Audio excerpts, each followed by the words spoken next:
Itong kwarto niyo ni Val.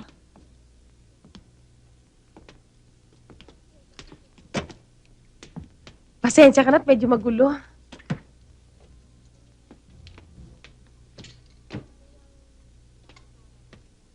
Eh, ang kama mo, gusto mong ilagay natin dito sa tabi ng kama ni Val, ha? Hindi na. Ikaw talaga, hindi ka na nahiya. Ang laki-laki mo ng damulan.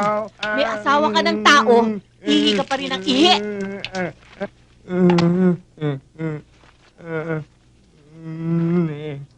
Oh, sabunin mo nga yung sarili mo at nang matuto ka. Kung